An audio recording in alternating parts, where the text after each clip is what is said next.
When we think of the Irish and the Vikings, we imagine two worlds colliding. On one side, seafaring raiders arriving from across the North Sea, plundering monasteries, taking silver, land, and even people. On the other, Gaelic kings and Christian monks, preserving their history in beautifully illuminated manuscripts. But what if that picture is incomplete? What if the line between Irish and Viking wasn't nearly as clear as we've been led to believe? Rockland Island, medieval period. You stand before grey clouds, green fields and stone walls. The wind is gentle. The clouds hold rain that is yet to fall.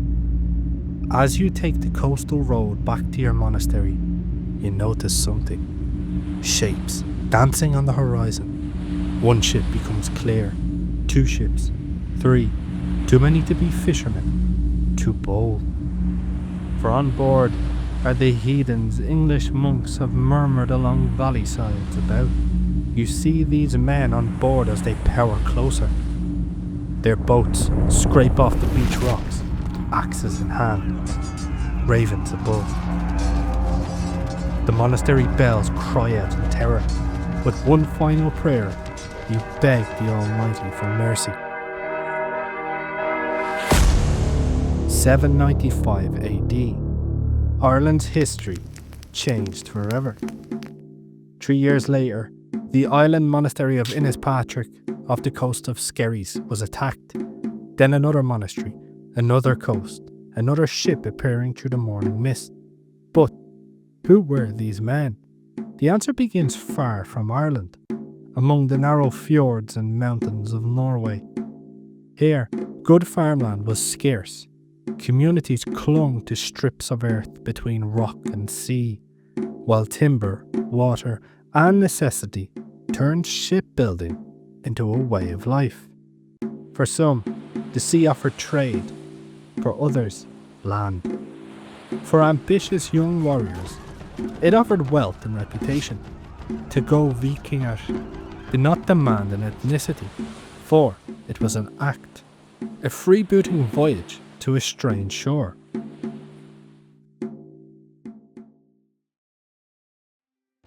There was no typical Viking. Some were merchants or farmers, some political exiles fleeing the growing power of kings. Others were simply raiders, looking across the sea towards monasteries, whose treasures were guarded by prayer rather than swords.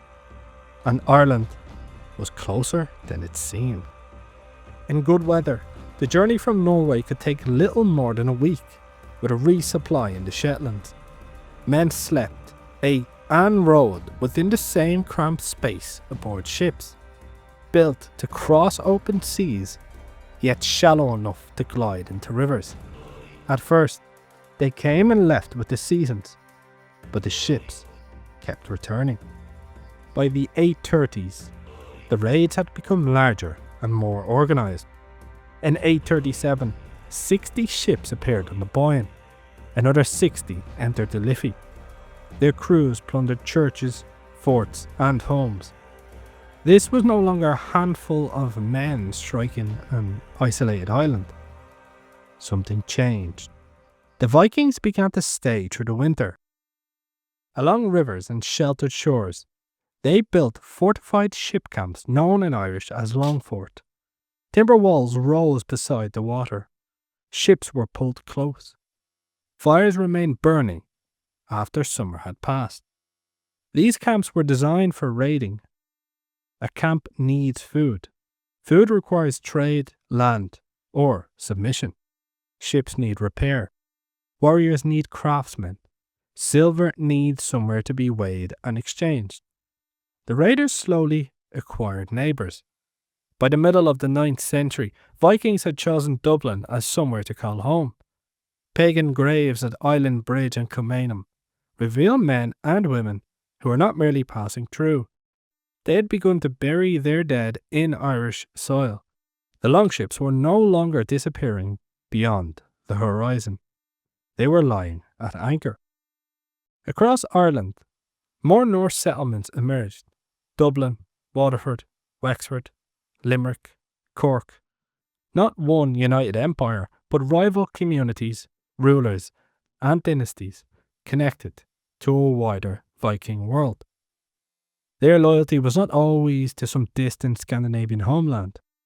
Often, it was to their own harbour, their own king, and the alliances that kept them alive.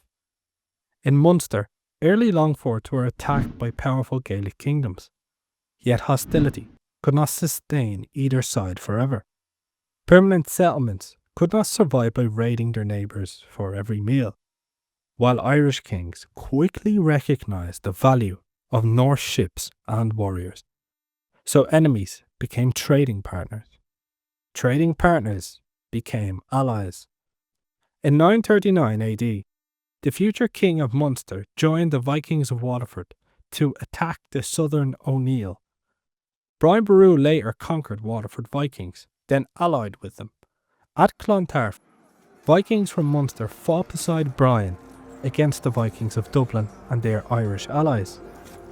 The Battle of Clontarf, remembered as Ireland against the Vikings, was, in truth, Irish and Vikings fighting Irish and Vikings, summed up more as a provincial struggle against Munster supremacy. Within a few generations, the terrifying strangers of Rathlin had become part of Ireland's political landscape. Their rulers fought for Gaelic kings, married into Gaelic families, and sometimes spoke the Irish language. Their armies carried Scandinavian swords beside weapons shaped by Irish influence. Even the shield bosses and throwing spears found in Dublin began to blend traditions from both worlds. The words used to divide them remained, yet daily life had already begun eroding those boundaries. The Vikings had arrived as raiders, they remained as settlers, and before long, the island would have to learn not to merely resist them, but to live beside them. The question was no longer whether the Vikings would leave. It was what Ireland would become now that they stayed. Medieval Ireland had centres of religion, learning, and power. Places such as Kildare, Glendalough, and Downpatrick gathered communities around monasteries. But Ireland at that time had little urban life. The Vikings changed that. Their settlements occupied the veins of the island, rivers, estuaries, and coastal routes, where ships could carry people, weapons, and goods. Cork rose from marshland. Limerick grew upon an island in the Shannon. Waterford stood beside the Suir. Wexford and Dublin looked eastward, across the Irish Sea. These were not merely military bases and markets. Over time, they became workshops and harbours. At Woodstown near Waterford, archaeologists uncovered a 9th century settlement where Scandinavian systems of weighing silver met distinctive local craftsmen. At Limerick, the heart of the settlement contained a ting, an assembly place where disputes could be heard and decisions made. In Dublin, oak from nearby woodland became ships. Craftsmen worked antler, bone, iron, leather, and wood. Merchants weighed silver brought from a world stretching far beyond Ireland. The Longfort was becoming a town, and the raider a trader. To survive, the Norse towns needed the Irish countryside. They needed grain, livestock, timber, and people willing to trade. The Irish kingdoms, in turn, gained access to ships, foreign goods, and commercial routes spreading across the Irish Sea and beyond. Interaction became unavoidable, then intimate. Norse settlers intermarried with Irish families. Some converted to Christianity and built churches within their own towns. Children were raised between languages, customs, and loyalties. A new society appeared, neither wholly Scandinavian nor wholly Gaelic. We call it Hiberno-Norse. One of its clearest faces was Sigtryggr Silkenbeard, King of Dublin, half Norse and half Irish by birth. He likely spoke both languages. He ruled a city whose culture could no longer be neatly separated into invader and native. This mixture survives in names: Waterford, carries the memory of Fjord in Old Norse. Wexford and Carlingford preserve the Norse fjord. Arklow and Wicklow recall low coastal lands. Irish surnames such as Doyle and McLaughlin hold echoes of Norse names. Even language remembers the marketplace. The Irish word market, meaning market, appears to arrive from an Old Norse root, a small word carrying an enormous transformation. Nowhere was that transformation greater than Dublin. The Vikings did not invent the place. They adopted an existing Irish name, Dubh Linn, the dark pool, and fashioned it into Dublin. But by the middle of the 9th century, they had made the settlement their own. Dublin sat in an extraordinary position. Its harbours opened towards Britain and continental Europe, while roads and rivers connected it deep into Ireland. At first, its wealth came from something much darker than trade in cloth or silver. For much of the 10th century, enslaved men, women and children were Dublin's most valuable commodity. Some were ransomed, some forced to work. Many were carried to markets in Britain, Spain, and perhaps as far away as Russia. In 871 AD, Dublin's kings returned from Britain with an estimated 200 shiploads of prisoners. The city may have become the largest slave market in Ireland and Britain. The Viking economy transformed lives, but it also destroyed them. Yet, as the 10th century progressed, plunder declined, and a more stable urban economy grew. Houses crowded into organised plots, craftworking intensified, foreign coins and silver passed through its streets. Then, in the 990s, Sigtryggr Silkenbeard had Ireland's first coin struck. For centuries, cattle had served as a measure of wealth in Gaelic Ireland. Now value could be carried in the palm of a hand. Dublin was no longer simply a Viking camp in Ireland. It was Ireland's first modern town, a gateway through which the island entered a new commercial world. And Dublin was not alone. Viking influence helped drive urban growth in Waterford, Wexford, Cork and Limerick. The outlines of modern Ireland's sea were beginning to appear beneath Norse earthworks and timber houses. By every cultural measure, their legacy was immense. So surely the Irish themselves must be deeply Viking. To discover how many Vikings truly became ancestors of the Irish, we have to leave the chronicles, swords, and silver behind. We have to look inside the Irish themselves. The first major surprise came from the Y chromosome, passed largely from father to son. Researchers examined Irish men with surnames believed to have Norse origins, expecting those names to preserve a stronger Scandinavian paternal legacy. They found little convincing evidence. Even among families whose surnames appeared Viking, Scandinavian ancestry was not substantially enriched. The conclusion was startling. The Norse settlers who remained in Ireland may have been relatively few.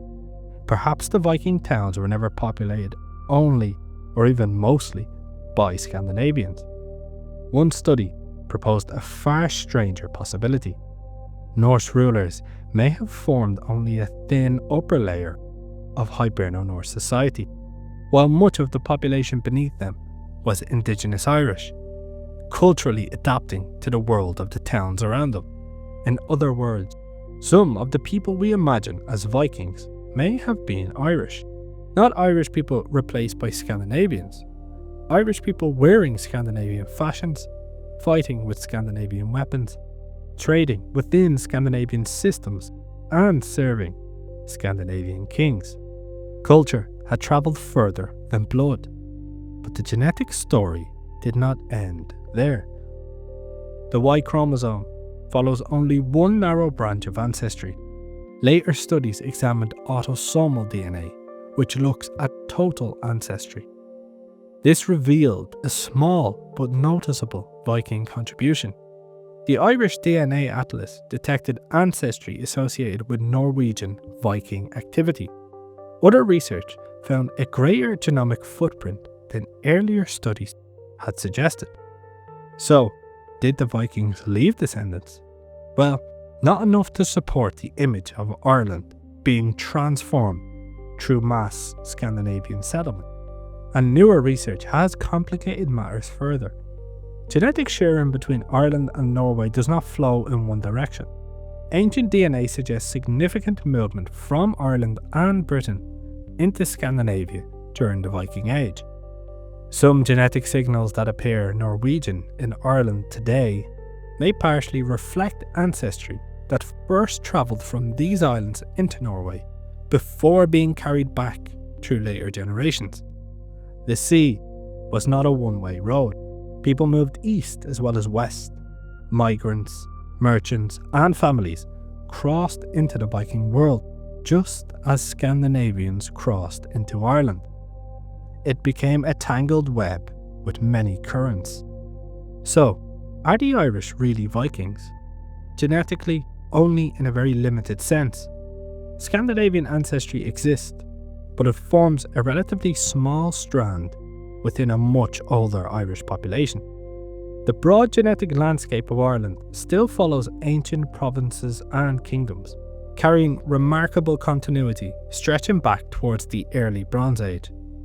Yet history is not written by DNA alone. The Vikings transformed how Ireland traded. They accelerated the growth of towns we know today. They introduced new weapons, routes, words, and political prospects. They connected Irish harbours to a world of silver, commerce, and movement stretching across Europe.